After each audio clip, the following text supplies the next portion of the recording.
The cameras were still flashing when Donald Trump stepped up to the podium, smiling like a man who believed he'd just rewritten history. The biggest trade deal ever, he boasted, $550 billion from Japan pouring into American industries. The crowd roared, reporters scribbled, and for a moment it looked like Trump had pulled off a miracle. But behind the lights and applause, Japan was quietly preparing to do something no ally had ever dared: say no. What was sold as a historic victory would soon collapse into humiliation, as Tokyo tore up the deal on live national television, calling it a threat to national interest. Overnight, the markets panicked, Washington seethed, and a new reality emerged: America's closest ally had just revolted. This wasn't just about money or tariffs. It was about sovereignty, pride, and the end of U.S. dominance across Asia. What began as a handshake between Trump and Japan would ignite a regional chain reaction that no one in Washington could stop. This is the story of how a photo op turned into a power shift, and how Japan's quiet defiance might mark the beginning of a new Asian century. July 2025, the White House lawn looked like the set of a blockbuster movie. American flags lined the stage, CEOs from automakers and energy giants gathered behind Trump, and cameras rolled as he announced what he called the largest trade agreement in American history. Under this deal, Japan would invest $550 billion directly into U.S. industries: shipbuilding, semiconductors, liquefied natural gas, and energy infrastructure. In return, Trump promised to slash tariffs on Japanese goods from 27.5% to 15%. It was supposed to be a win-win, but the real story was hidden in the fine print. The deal wasn't a treaty. It wasn't ratified by Congress. It was a political handshake, a fragile framework that gave Washington near-total control over how Japan's money would be spent. Even inside the Japanese delegation, there were whispers that this was less partnership, more coercion. Trump's aides sold it as proof that tariffs worked, that America could bully its way back to prosperity. But in Tokyo, economists and lawmakers saw it differently. One negotiator later admitted, "We were threatened with higher tariffs every week. It wasn't diplomacy. It was blackmail." The photo op might have fooled the cameras, but Japan's patience had already run out. The stage was set for an economic rebellion. It was supposed to be a victory for Washington, but in Tokyo, it became a turning point in history. Just weeks after Trump declared his biggest deal ever, Japan's political landscape shifted overnight. The country's long-ruling Liberal Democratic Party collapsed under public outrage. Prime Minister Shigeru Ishiba, the man who signed the deal under months of U.S. tariff threats, was forced to resign in disgrace. His approval rating had sunk below 20%, and Japanese citizens called him a traitor who had sold Japan's sovereignty for cheap applause in Washington. Then came Sanae Takayichi, Japan's first female prime minister, a fierce nationalist, and a former protege of Shinzo Abe. From her first day in office, she made one thing clear: Japan would no longer bend to foreign pressure. On October 4, 2025, in a televised address broadcast across Japan, Takayichi faced the nation and did what no Japanese leader had ever done before. She tore up Trump's $550 billion trade deal on live television. "Any agreement that undermines Japan's national interest," she declared, "will be nullified." Her tone was calm, but her message was explosive. Within minutes, the yen surged, Wall Street panicked, and the White House went silent. Washington's so-called historic victory had evaporated. Trump's $550 billion investment pledge now meant nothing. Tokyo had shut the door. Behind the scenes, Japan's finance ministry confirmed that not a single dollar would be transferred to the U.S. until Washington relinquished control over how the funds were used. It was the ultimate act of defiance, polite, deliberate, and devastatingly effective. For decades, Japan had played the loyal ally. But in that single moment, Takayichi transformed the narrative. America's most dependable partner had just told the world's most powerful nation, no more. Japan's defiance didn't just stun Washington, it ignited a chain reaction across Asia. For years, America's allies had endured Trump's economic pressure, quietly accepting tariff threats and one-sided agreements. But when Tokyo ripped up the $550 billion deal, something changed. It was as if a dam had broken. Within days, South Korea, another pillar of America's Indo-Pacific alliance, began pushing back. Seoul's national security advisor told Reuters bluntly, "We are not able to pay $350 billion in cash." That was the end of their own version of Trump's investment framework. The message echoed from Seoul to Singapore, from Jakarta to Manila: the age of silent obedience was over. Washington's allies had watched Japan, the world's third-largest economy, defy the United States and survive the fallout. If Tokyo could do it, anyone could. Financial markets began to reflect this shift. Asian currencies strengthened while U.S. defense and manufacturing stocks slumped. The Financial Times called it the first coordinated pushback against American economic coercion. The Wall Street Journal was even blunter. Washington is losing Asia faster than Beijing could have dreamed. China didn't even need to interfere. By overplaying its hand, the Trump administration had achieved what Beijing had failed to do for decades: unify U.S. allies through resentment. From inside the U.S. Treasury, panic spread. Officials worried that if Japan and South Korea delayed payments, others would follow. America's entire Indo-Pacific economic strategy was suddenly in jeopardy. And in Tokyo, Sanae Takayichi's approval ratings skyrocketed. She wasn't just Japan's first female leader, she had become the face of Asian resistance to Washington's dominance. The region had spoken with one voice, and that voice said, "We'll trade with America, but never again on America's terms." Sanae Takayichi's decision to reject Trump's deal wasn't an impulsive act of rebellion. It was the revival of a long-suppressed national instinct: sovereignty. For decades, Japan had walked a careful line, balancing its alliance with the United States against its desire for true independence. But under Takayichi, that balance shifted completely. Drawing inspiration from her mentor Shinzo Abe, she declared that Japan would no longer be treated as a junior partner in global affairs. Partnership, she told Parliament, does not mean submission. Her government moved swiftly. Within a week of taking office, Takayichi announced the creation of a state-controlled investment body under the Japan Bank for International Cooperation, JBIC. This new institution would manage all funds previously promised under Trump's trade framework. Every dollar, every project, every decision would now go through Tokyo, not Washington. To American officials, it looked like a technical adjustment. But behind the diplomatic phrasing was a quiet revolution. Japan had just reasserted financial control over $500 billion, effectively freezing the entire U.S. deal without breaking it. The statement from Japan's chief negotiator, Ryo Akazawa, made the message crystal clear. Our contributions will proceed in a manner that does not affect our foreign exchange markets. That single sentence, polite and deliberate, was code for, "We'll pay when we want if we want." In Washington, panic turned to disbelief. The White House realized that Tokyo could legally delay payments indefinitely. Trump's historic win had been reduced to a powerless piece of paper. For Japan, it was vindication, proof that sovereignty wasn't just a word but a weapon. And for the first time since World War II, Tokyo wasn't bowing to Washington's demands.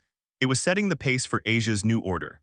In Washington, the mood shifted from celebration to crisis almost overnight. Trump's grand victory tour had turned into an emergency briefing marathon.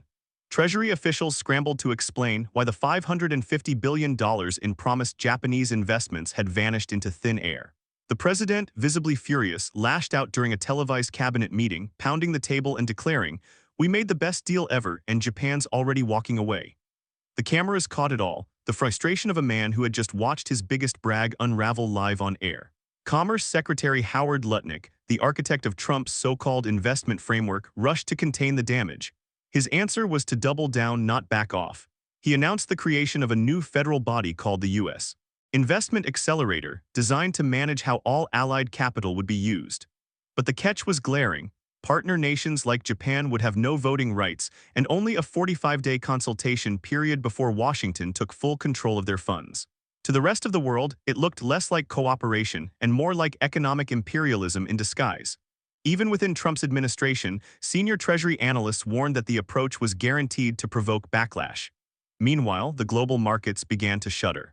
American defense and infrastructure stocks, which had rallied on news of the deal, started to tumble. Investors could see the writing on the wall. If Japan could walk away, others might follow. In Tokyo, Takayichi's government remained silent, issuing only a single line through diplomatic channels: "Japan will review its commitments at its own discretion." In plain English, that meant the game was over. Trump's trade empire had collapsed under its own arrogance, and America's allies were no longer afraid to show it. While Washington scrambled to contain the fallout, Japan's business community was already mobilizing. And this time, it was united against the United States.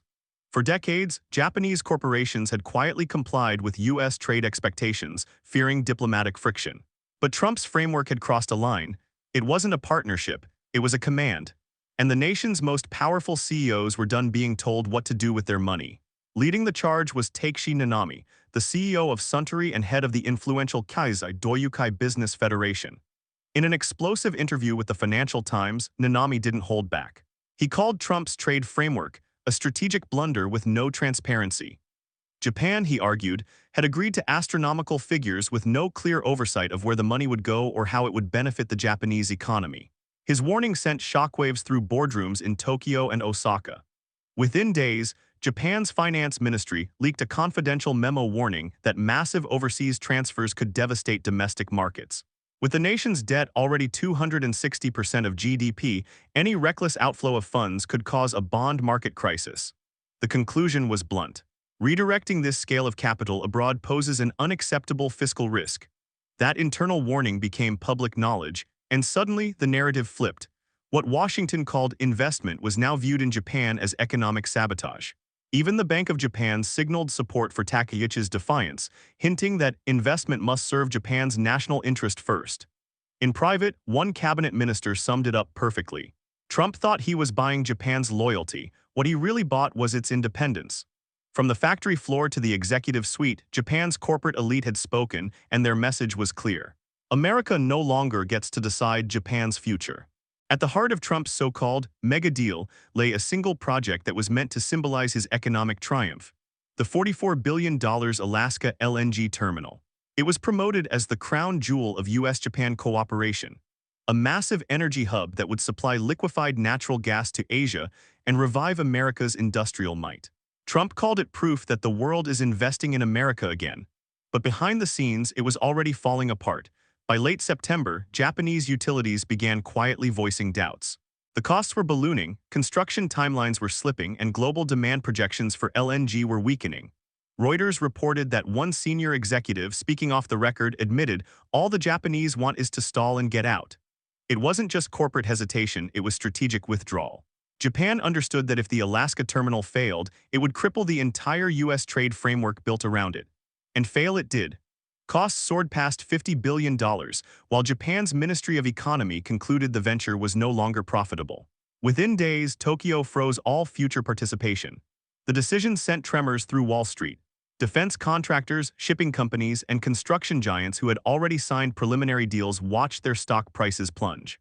Shipyard contracts in Texas and Alabama, once promised billions in new work, suddenly went dark.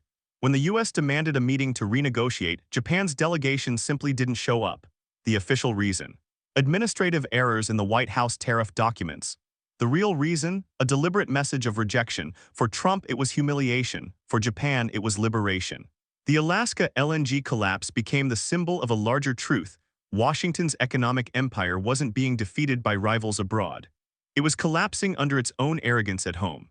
The aftershock spread far beyond Tokyo. Across Asia, leaders watched as America's strongest ally stood up and got away with it. When Japan canceled its U.S. visit, the Wall Street Journal declared it a turning point in post-war alliances. The paper warned that Trump's economic bullying had driven allies away faster than Beijing ever could. Even in Washington, analysts began to whisper the unthinkable: the U.S. had lost the Pacific. China didn't have to lift a finger. Its influence grew simply because America was pushing its friends away. Inside Japan, Takayichi's approval ratings soared. To her people, she wasn't defying America, she was defending Japan's pride. And across the region, from Seoul to Jakarta, leaders began quietly shifting toward a new order built on balance, not obedience. For Trump, it was a nightmare scenario, a self-inflicted wound that shattered the illusion of control. Every trade partner now had leverage, every ally had an example. And as markets wobbled, one thing became clear: the era of U.S. dominance in Asia wasn't just fading. It was being replaced. In the end, Trump's so-called deal of the century became the perfect symbol of a world that no longer bends to Washington's will. What began as a press conference of triumph, a smiling president announcing $550 billion in promised investments, ended as a case study in how power slips away. Not with a war, but with a word: no. Japan's defiance wasn't just about money, it was about respect. For decades, the U.S.-Japan alliance had been built on quiet compliance. Tokyo funded, Washington decided. But under Prime Minister Sanae Takayichi, that equation collapsed. In tearing up Trump's framework, she didn't just defend Japan's sovereignty, she ignited a new wave of independence across Asia. South Korea, Singapore, Indonesia, even the Philippines began rethinking their dependence on American leverage. The Wall Street Journal called it the most significant realignment of Pacific alliances since World War II. Washington's tariffs, once meant to coerce, had backfired spectacularly, pushing its allies closer together and away from its control. For Trump, the collapse was personal. The man who built his image on winning had just been outplayed by a country that didn't even raise its voice. For Japan, it was vindication, a declaration that partnership could exist only through mutual respect, not economic bullying. The world is watching this shift unfold in real time. The yen is steady, Asia is growing more united, and the United States is learning an uncomfortable lesson. Power without humility is temporary. As the Pacific trade winds change direction, one truth has become impossible to ignore. The 21st century won't be written in Washington boardrooms anymore. It's being written in Tokyo, Seoul, and across a rising Asia that has finally found its voice. And that voice just told America the old world order is over.